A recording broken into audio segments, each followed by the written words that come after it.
Radhe Krishna, everyone. Today I'm here to show you and take you through yet another recipe to help you in your prasadam making process.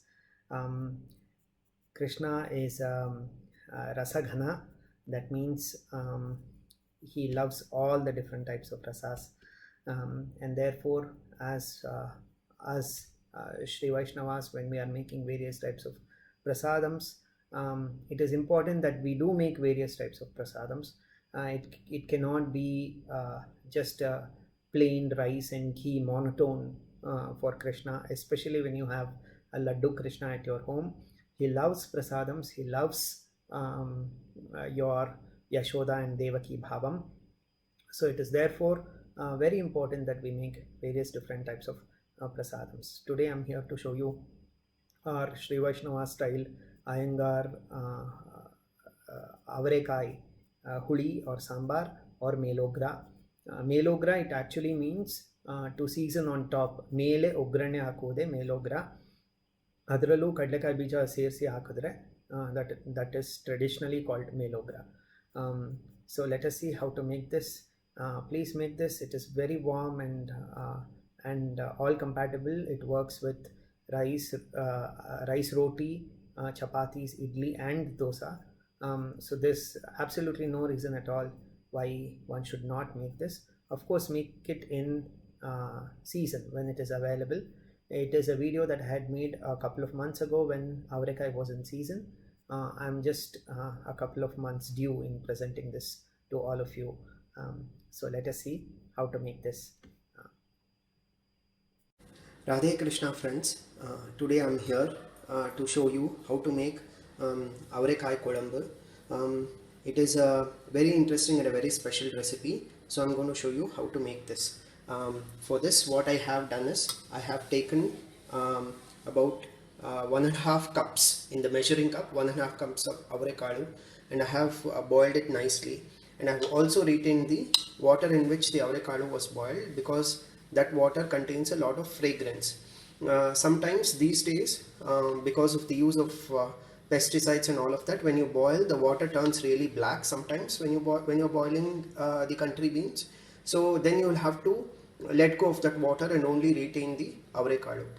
But if it is nice if you get a very nice crystal clear water after you boil the Avarekaayi. So that is what I have here, 1.5 cups boiled. And for the masala, what I have is I have about the 1 cup of grated dry coconut, a small spoon of sesame seeds, a small spoon of poppy seeds, a quarter spoon of cumin seeds, 1.5 spoons of chana dal, 1.5 spoons of urad dal, 1.5 spoons of coriander seeds, and about 1/8 of methi seeds. Methi is very important. Fenugreek seeds are very important, so make sure that you don't miss this. And then here I have about 5 to 6 badgi chilies. I have removed the tips of the badgi chilies and have kept it for seasoning. And I have 1 guntur. You can use the chilies as per your spice levels for your Krishna at your home. For seasoning, because it's a special kodambu, what I have is I have a strand of curry leaves, a couple of badgi tips, and some peanuts for seasoning, along with mustard and cumin seeds. So let us see how to make this. First we will dry roast all these ingredients, then grind them to a smooth paste, transfer it over to the Avarekaayi along with salt, tamarind paste, a little bit of jaggery, and set it to boil. Let us see how to make this.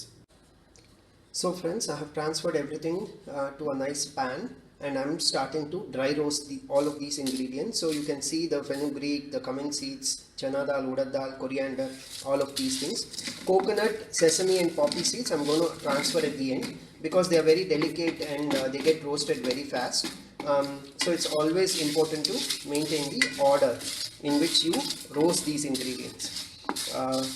If I were not to be shooting this video, I would be first roasting the chana dal, then add urad dal, then add coriander seeds, then add cumin seeds, then add fenugreek seeds. So there is a sequence in which you have to add all of these things because of their resistance to heat. That's the only reason. So I've been roasting this for about 8 to 10 seconds. Now I'm going to add the rest of the ingredients.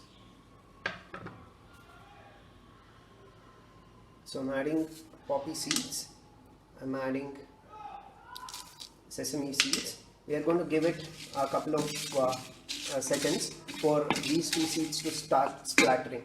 So this has to be always done on a low to medium flame. Make sure that you're not having the pan very hot and then starting to dry roast. It kind of burns and it deceives the purpose of dry roasting these ingredients to harness all the fragrance of these ingredients. So now I am transferring the coconut.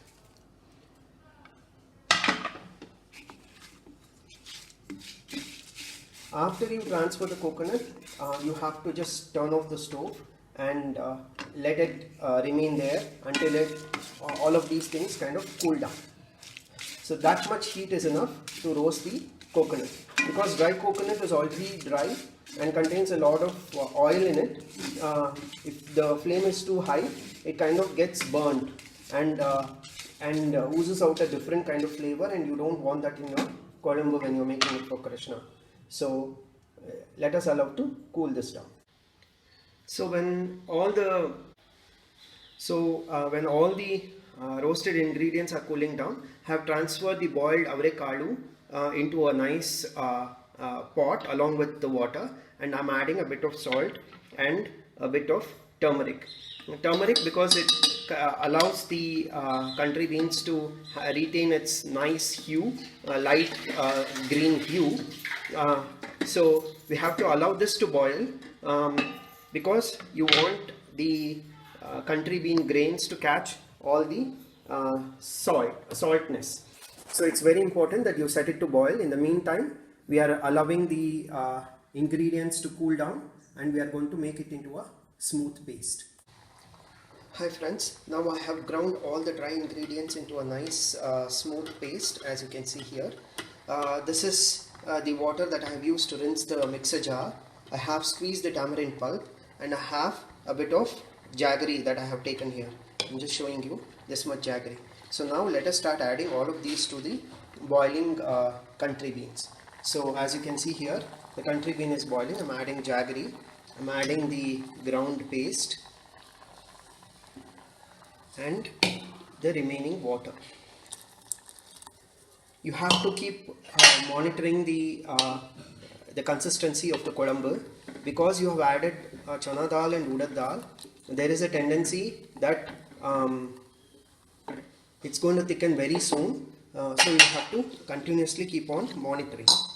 So I'm just adding all the remaining contents to this kodambu, and now I'm turning this. It was on high flame when it was boiling, so I'm just turning this to a medium flame so that it boils nicely and slowly. And now I'm adding the tamarind pulp. So let us allow this to boil for about 10 minutes, and then we'll come back to season this.